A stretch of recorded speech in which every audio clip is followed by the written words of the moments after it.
Now let's go back to the beginning and see how breath and breathing have been seen and used in Indian spiritual traditions leading up to the time of the Yoga Sutra. Our first references to breath are in the Rig Veda, the oldest book of Indian spiritual traditions. The Vedic people developed a simple religion of nature gods. Later, these gods were internalized into the human body. Here, as in many ancient religious traditions, the breath is associated with life. In a prayer to Usha, the goddess of the dawn, the Rig Veda says, "Shine on us with thy radiant light, O dawn, daughter of the sky, bringing to us a great store of high felicity by beaming on our solemn rites. For in thee is each living creature's breath and life. When, excellent, thou dawn forth, borne on thy lofty car, O Lady of the Light, hear thou of wondrous wealth our call." The hymns of the Rig Veda are called mantras, the very first use of the word. They were chanted to attune the people to the cycle of life unfolding around them. Here, the cycle of days and nights that make up our lives is associated with the cycle of our breaths. Both are gifts from the gods. In a prayer to the fire god Agni at the lighting of the ritual fire, we find, like the sun's glance, like wealth of varied sort, like breath which is the life, like one's own son, like a swift bird, a cow who yields her milk, pure and refulgent to the wood he speeds. Like the breath which is the life. They are inseparable, and a treasure like one's own son. In another prayer to the dawn, we find, "Arise, the breath, the life, again hath reached us. Darkness hath passed away, and light approaches. She, for the sun, hath left a path to travel. We have arrived where men prolong existence." Here, breath is associated with wakefulness and light. The breath is less strong when we sleep and more strong when we are awake. Here in the new day, we can accomplish that work which prolongs our life. And as with the Christian creation story, a Vedic creation myth begins with breath. Dawn was not then, nor was there aught immortal. No sun was there, the day and night's divider. That one thing, breathless, breathed by its own nature.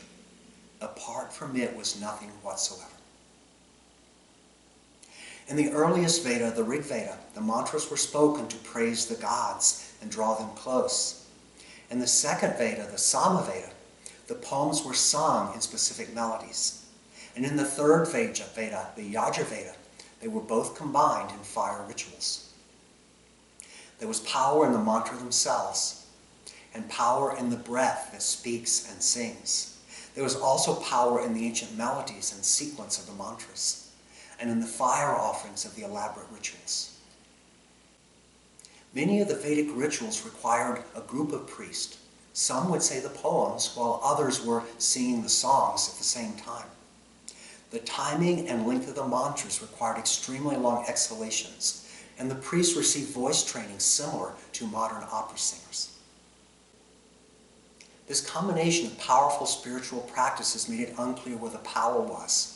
In the mantra, the melody, in the chanting or the singing, the meditation, or in the offering to the fire, or in the deep breathing. Any could be experienced as very powerful for accessing expanded states of consciousness, which in Vedic times was interpreted as experiencing the presence of the gods.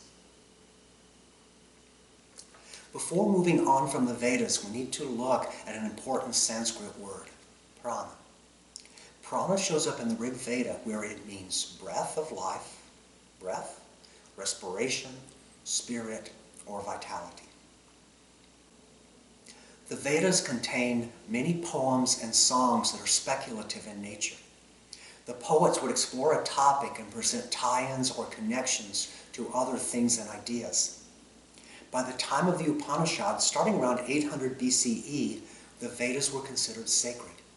It was assumed that they were not composed by people, but observed by seers who observed eternal poems revealed in the depths of their fire rituals. Upanishadic composers contemplated the statements in the Vedas and looked for validation in their understanding and practice. When they found some connection, For example, the connection between breath and spirit, they elaborated and composed more statements affirming the connections as they observed them. Texts such as the Bhagavad Gita refer to 3 Vedas, but before the composition of the Upanishads, a 4th Veda was composed, and some texts from the same time period as the Bhagavad Gita refer to the Atharva Veda, the 4th Veda. This Veda takes the poems from the Rig Veda, adds a few more, and then weaves them into rituals for healing and exorcisms. In this 4th Veda, there is a speculative hymn to prana as that which moves. The Vedic poets observe that everything that is alive moves. Even plants move slowly. And things that are not alive can become alive, such as dirt, when wet with the rain, produces plants and then draws insects. When this poem was composed, this was all new material. Not many ideas about prana existed. Practically everything that you have read or heard about prana springs from this hymn, either directly or from authors who were inspired by this hymn. Hymn to prana from the Atharva Veda.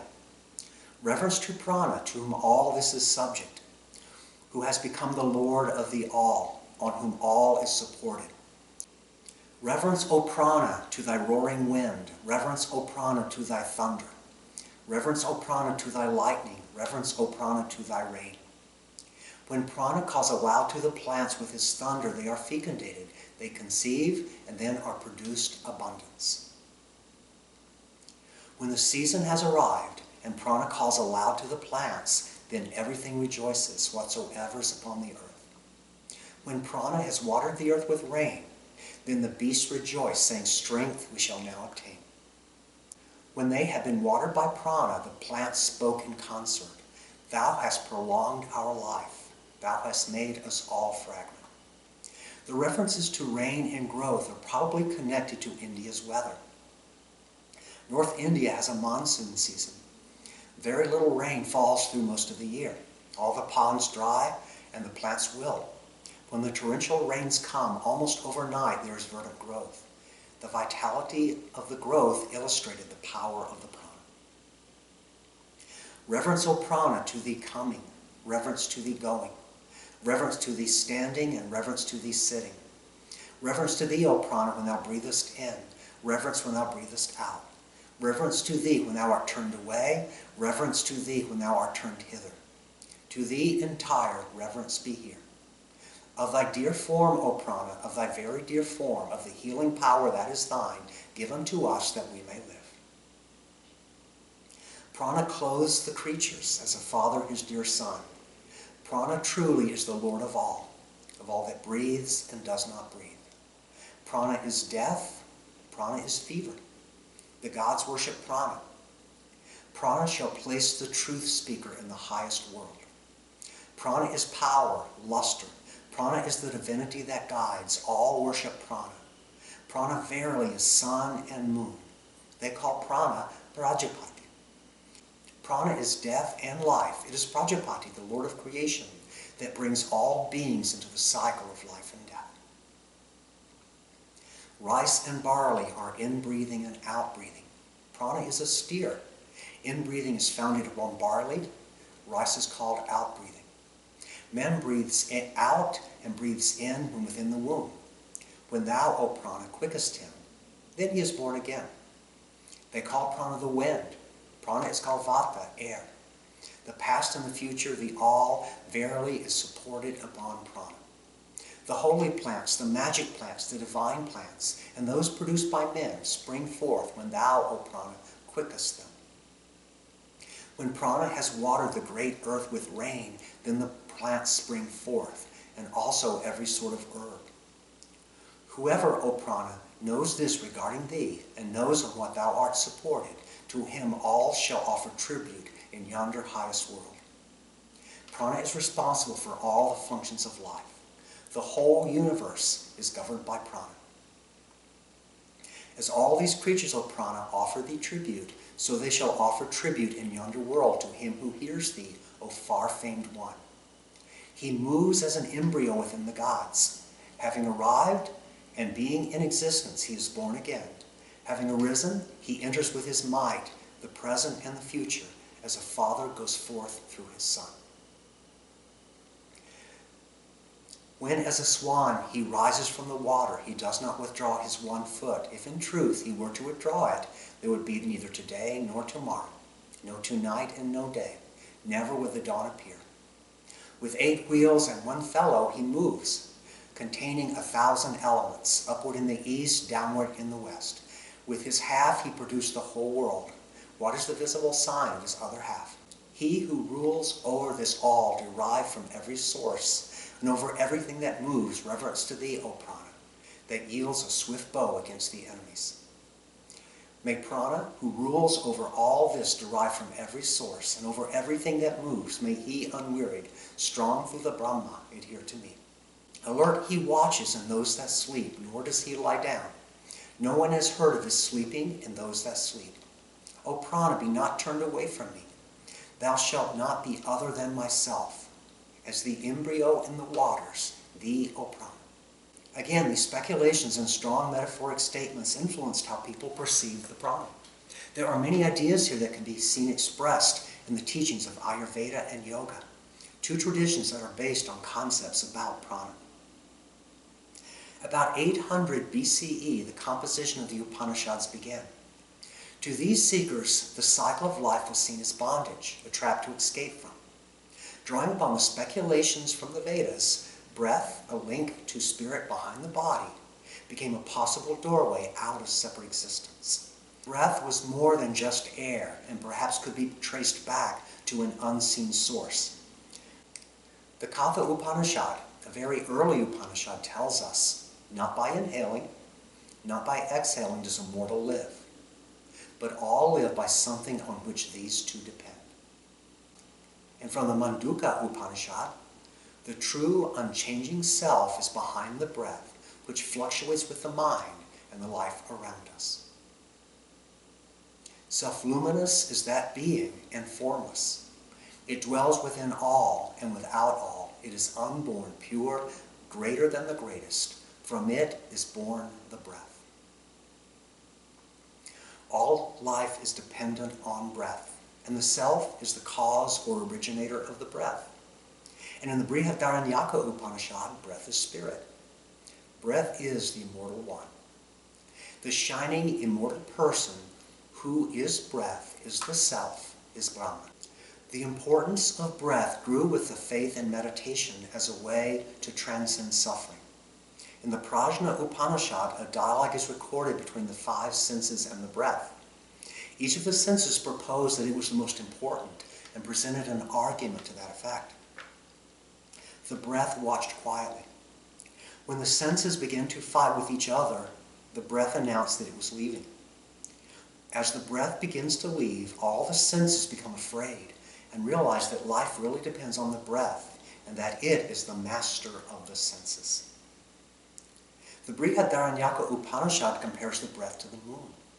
The moon waxes for 14 days and wanes for the same amount, like a long, slow breath. As the moon waxes and wanes, in the background, the night sky, like the true self, does not change. A model developed in the Upanishads that the universe is pervaded by pure consciousness called Brahman. When Brahman becomes lost in matter, Maya, and forgets its true nature, it becomes Atman, usually translated as soul.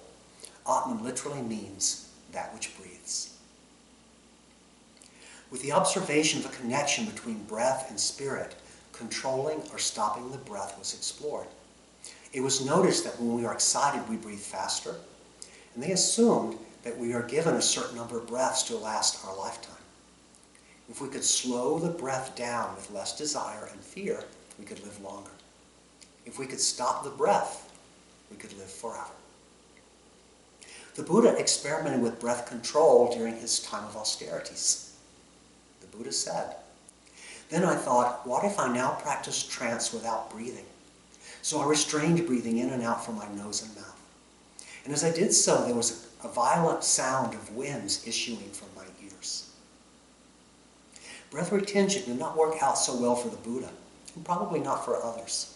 So the role of breath control right up to the composition of the Yoga Sutra was to calm the breath, to still the mind so that the self could shine through.